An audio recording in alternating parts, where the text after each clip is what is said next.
Hello students, good morning everyone. Welcome back to our YouTube channel. आज के इस video में हम लोग विटामिन ई से होने वाली डिफिशियंसी के बारे में डिस्कस करेंगे। कौन कौन सी ऐसी बीमारियां होती हैं जो कि विटामिन ई की कमी से हो जाती हैं।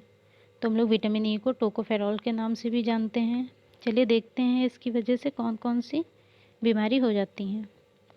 तो हमारा जो विटामिन ई है, विटामिन ई की वजह से एनीमिया हो जाता है ह्यूमन बॉडी में, ठीक है। और विजुअल डिस्टर्बेंस हो जाता है। जब हमारी बॉडी में विटामिन ई की कमी हो जाती है तो उस टाइम पे एनीमिया हो जाएगा हमें और विजुअल डिस्टर्बेंस हो जाएगा। एनीमिया क्या होता है? एनीमिया में मतलब जो भी रेड ब्लड सेल्स का जो लेवल होता है वो हमारी बॉडी में कम हो जाता है, तो उसको एनीमिया बोलते हैं। सबसे कॉमन एनीमिया होता है हर ज़्यादातर ये प्रेगनेंसी के टाइम पे ज़्यादा देखने को मिलता है। जितनी भी प्रेगनेंसी के दौरान क्या रहता है, ब्लड में रेड ब्लड सेल्स की जो मात्रा है वो बहुत ज़्यादा होनी चाहिए, क्योंकि वहाँ पे क्या है, बेबी का डेवलपमेंट होता है, इसलिए वहाँ पे जो रेड ब्लड सेल्स हैं वो ज़्यादा चाहिए होती हैं। तो यहाँ पे ज़्यादातर एनीमिया हो जाता है प्रेगनेंसी के टाइम पे। तो अगर मदर जो है उस इतना रेड ब्लड सेल्स नहीं बन रही है उसकी बॉडी में तो एनीमिक हो जाती है, ठीक है। इसको हम लोग लैक ऑफ ब्लड के नाम से भी जानते हैं, एनीमिया को। और इसमें किसी भी पेशेंट को अगर एनीमिया होता है तो उस टाइम पे उसको क्या क्या सिम्टम्स दिखते हैं उसके अंदर। उसकी जो स्किन है वो पेल कलर की दिखती है, मतलब जो हल्का येलो येलो दिखने लगती है स्किन, क्योंकि जब खून की कमी होगी शरीर में तो हमारी जो स्किन है वो बिल्कुल पीली पीली दिखने लगती है। और उसको चक्कर आएंगे, कमजोरी होगी शरीर में, ठीक है। शॉर्टनेस ऑफ ब्रीथ होगी, वो सांस लेने में उसको दिक्कत होगी, वो जल्दी जल्दी करके सांस लेगी, जैसे हाँफते हैं उस टाइप से सांस लेगी। और उसका थोड़ा बहुत हेडेक भी होगा, बीच बीच में हेडेक होने लगता है, या फिर फास्ट हार्ट बीट हो जाएगी, उसका जो हार्ट रेट है वो बहुत ज़्यादा फास्ट हो जाता है। तो ये सारे साइन सिम्टम देखने को मिल सकते हैं, एनीमिया पेशेंट में देखने को मिलते हैं। दूसरा होता है हमारा विजुअल डिस्टर्बेंस। विजुअल डिस्टर्बेंस में क्या होता है कि हम सही तरीके से देख नहीं पाते, मतलब वो चीज़ों को आइडेंटिफाई करने के लिए हमें प्रॉब्लम होगी, वो क्लियर नहीं दिखाई देंगे, ठीक है। तो हमें देखने में उसको प्रॉब्लम होगी, या फिर उसको कंसंट्रेट करेंगे किसी चीज़ पे तो हेडेक होने लगेगा, क्योंकि बॉडी में ब्लड की कमी हो जाती है। तो अगर विटामिन ई की कमी हो जाती है बॉडी में तो ये दोनों प्रॉब्लम हो सकती हैं, एनीमिया हो सकता है और विजुअल डिस्टर्बेंस हो जाता है। देखते हैं अब डेली रिक्वायरमेंट कितनी होती है इसकी। तो जो विटामिन ई होता है उसकी डेली रिक्वायरमेंट होती है 8 से 10 mg पर डे लेनी चाहिए, इतना। तो बॉडी में जो भी कमी है इसकी वो पूरी हो जाएगी। दूसरा है हमारा सोर्सेज। अब क्या है, सोर्सेज कहाँ कहाँ से हमें मिल सकता है विटामिन ई।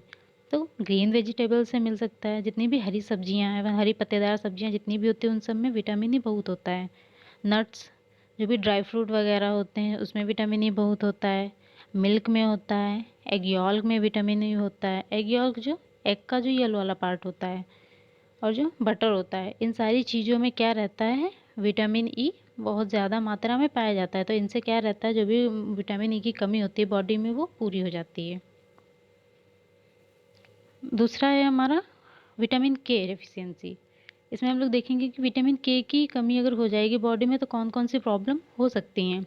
तो विटामिन के की वजह से मेनली हेमरेजिक प्रॉब्लम ही रहती है, ठीक है। जो भी ब्लीडिंग प्रॉब्लम रहती है वो विटामिन के की वजह से होती है। अगर हमारे शरीर में विटामिन के की मात्रा कम हो जाती है तो वहाँ पे हमारे शरीर में जल्दी से कहीं भी अगर कट जाएंगे तो क्लॉट नहीं जमेगा जल्दी से, वहाँ पे ब्लीडिंग जो है बहुत ज़्यादा होती रहेगी और क्लॉटिंग फैक्टर जो होते हैं वो कम हो जाते हैं इसमें। तो क्या रहेगा, अगर कहीं भी कट जाएगा तो ब्लीडिंग होती रहेगी, जल्दी से वहाँ पे क्लॉट नहीं जमेगा, थक्का नहीं बनेगा। नॉर्मली क्या रहता है, जैसे ही कहीं पे कट होते थोड़ी देर बाद अपने आप ही वहाँ पे क्लॉटिंग फैक्टर क्या करते हैं, थक्का जमा देते हैं, जिससे कि क्या रहता है, बहुत ज़्यादा ब्लीडिंग नहीं हो पाती है। तो जिसके अंदर विटामिन के की कमी होती है उसके अंदर ब्लीडिंग होती रहती है, ठीक है। तो इसमें क्या होगा, स्लो स्लो ब्लड क्लॉटिंग, ठीक है। जो भी ब्लड क्लॉटिंग है वो बहुत ही स्लो होगी, कहीं भी कट जाएंगे तो एकदम धीरे धीरे करके क्लॉटिंग होगी और ब्लड लॉस होता रहेगा। और दूसरा क्या होता है, हेमरेज इन न्यूबॉर्न, ठीक है। न्यूबॉर्न क्या होता है, जो 28 दिन तक जो बेबी होते हैं स्टार्टिंग के, उसको न्यूबॉर्न के नाम से हम लोग जानते हैं बेबी को। तो उनके अंदर हेमरेजिक प्रॉब्लम ज़्यादा होती है, क्योंकि उनके अंदर क्या रहता है, जो विटामिन के का लेवल रहता है वो बर्थ के बाद, जैसे ही बर्थ के बाद बहुत ही कम रहता है उनके अंदर। इसलिए हम लोग क्या करते हैं, उनको जैसे ही बच्चों का डिलीवरी हो जाती है, डिलीवरी के बाद बेबी को तुरंत हम लोग विटामिन के का इंजेक्शन देते हैं, ठीक है, ताकि उसके अंदर कोई भी हेमरेजिक प्रॉब्लम ना होने पाए। इसकी वजह से हम लोग उसको विटामिन के का इंजेक्शन दे देते हैं। विटामिन के का इंजेक्शन, ये क्वेश्चन एग्ज़ाम में ज़्यादातर पूछा जाता है कि अगर बेबी 1.5 kg से कम होता है उसका वेट, तो हम लोग उसको 0.5 mg इंजेक्शन देंगे विटामिन के का। और अगर 1.5 kg से बेबी का वेट ज़्यादा होगा तो उस टाइम पे हम लोग क्या करेंगे, उसको 1 mg देंगे विटामिन के का इंजेक्शन। ये क्वेश्चन आप लोग ध्यान रखिएगा, इससे रिलेटेड क्वेश्चन आते हैं एग्ज़ाम में कि 1 mg कब देंगे इंजेक्शन विटामिन के का और 0.5 mg कब देंगे। ठीक है, तो ये दोनों चीज़ें याद रखिएगा आप लोग। और इसकी जो डेली रिक्वायरमेंट होती है वो कितनी होती है विटामिन के की, 0.3 mg पर kg body weight for adult. Adult के लिए अगर बात की जाए तो 0.3 mg पर kg। अगर 1 kg का है तो 0.3 देंगे, उसी के अकॉर्डिंग हम लोग कैलकुलेट करके उसको विटामिन के की डोज देंगे। सोर्सेस क्या क्या हैं, कहाँ कहाँ से विटामिन के मिल सकता है, तो काऊ मिल्क, फिश, फ्रूट्स जो भी होते हैं और वेजिटेबल, इन सारी चीज़ों में विटामिन के बहुत अच्छा पाया जाता है। तो ये सारी चीज़ें अगर खाएंगे तो बॉडी में विटामिन के की कमी नहीं होगी। आई होप आप सभी को वीडियो समझ में आ गई होगी। प्लीज़ चैनल को सब्सक्राइब और वीडियो को लाइक ज़रूर कर दीजिएगा। Thank you for watching our video.